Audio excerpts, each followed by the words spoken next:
Happy New Year and welcome back. I hope the holiday break gave you at least a little time to rest and recharge. I know I certainly feel rejuvenated. Today marks the beginning of a new series on the podcast. Over the course of this year, I'll be exploring a collection by composer Chris Caine called A Year in 12 Keys. As the title suggests, it contains one piece for each month of the year, January through December, each one written in a different key. What makes this collection especially interesting is that every piece is entirely diatonic. That means no chromatic notes, no accidentals sneaking in from outside the key signature. Everything lives strictly within the notes of the given key.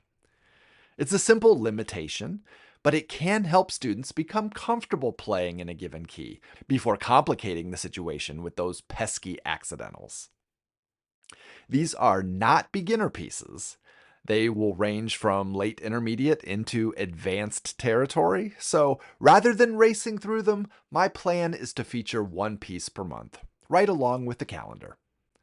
We'll start out today with the aptly named January New Year. And then we'll have plenty of time left for a short bonus piece by Martha Hill Duncan.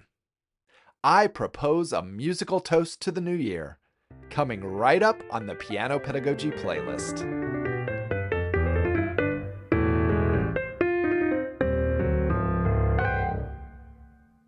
Greetings and welcome back.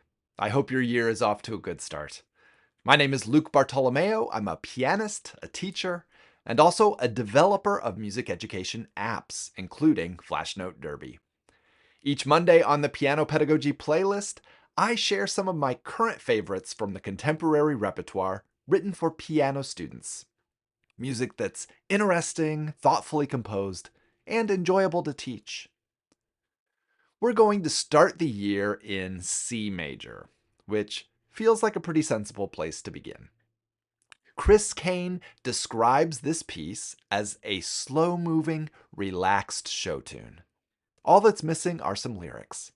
He does clue us in that the opening two pitches of the melody are meant to suggest the words New Year. If you had a student who was so inclined, you could see if they could take this prompt and run with it, and turn this piano solo into a full-fledged Broadway ballad. It's basically constructed with two identical verses, just with the addition of more piano embellishments the second time around.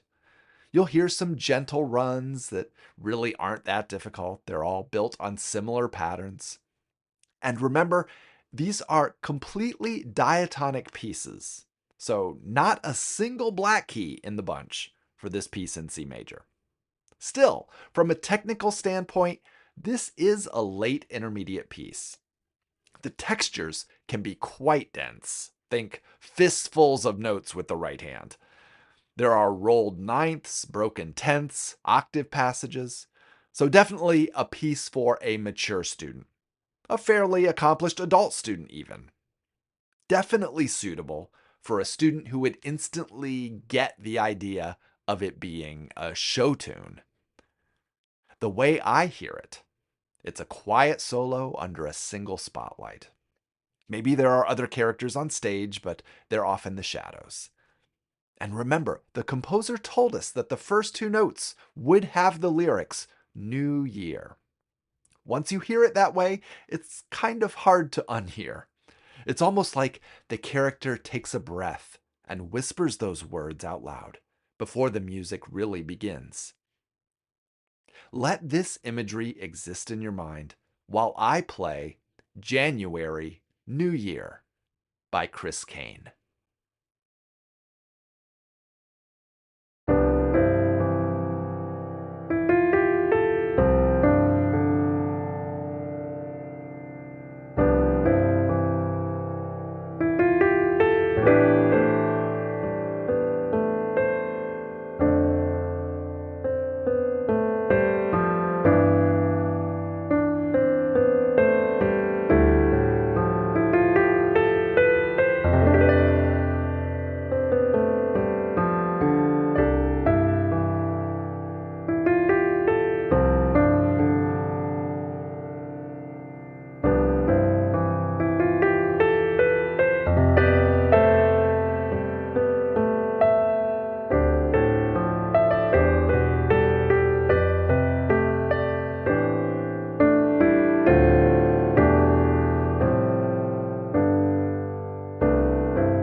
Yeah, I definitely would like to hear the rest of the soundtrack to this musical.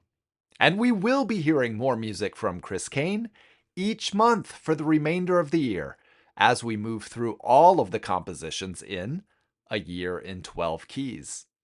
Alas, I think this is the only one in a show tune style. We'll have something completely different in February, I assure you. And we have time for a bonus piece this week, and I've chosen something at an early intermediate level that's always been a hit with my students in the past. Keeping with the January theme, this is Icicles by Martha Hill Duncan. Most pieces about ice or that have ice in the title are slow and stoic, but this piece is sprightly and full of character.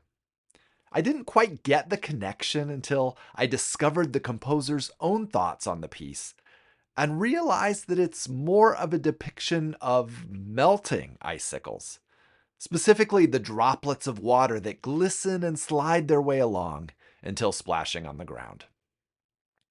This score is packed with detailed articulation markings, all of which are essential to tracing that water droplet's journey. It will be tempting for the student to be consumed solely with the notes and the rhythms, but the articulations should be rigorously observed from the very beginning. It's always less painful to do the hard work at the start than to have to undo what you've learned incorrectly and then still have the hard work to do on top of that.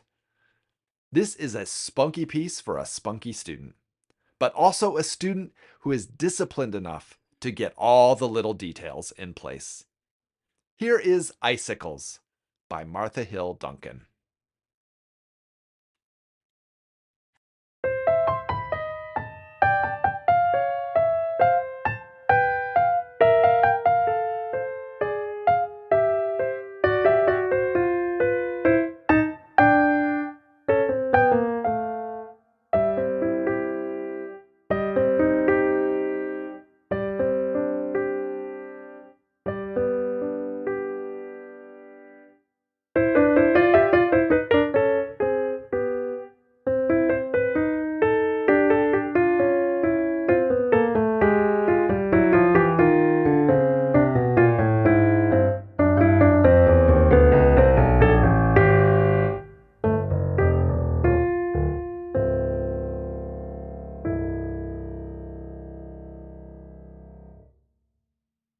That's just so cute.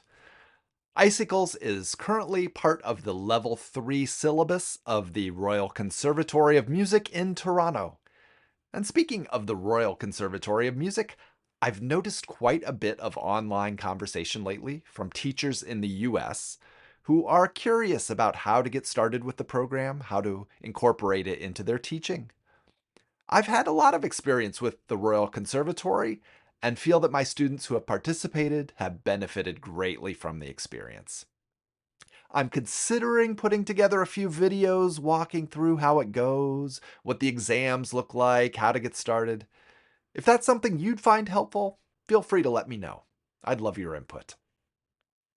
And just like that, it's time to close the lid on today's episode of the Piano Pedagogy Playlist. You know, I am aware that I've been featuring a lot of music about cold, about snow, about winter lately, but I promise that next week we'll warm things up a little, take things in a bit of a different direction. So make sure you join me again next Monday when I share some more of my current favorites from the contemporary piano teacher's repertoire written by living composers. Until then, keep nurturing the music and have a great week.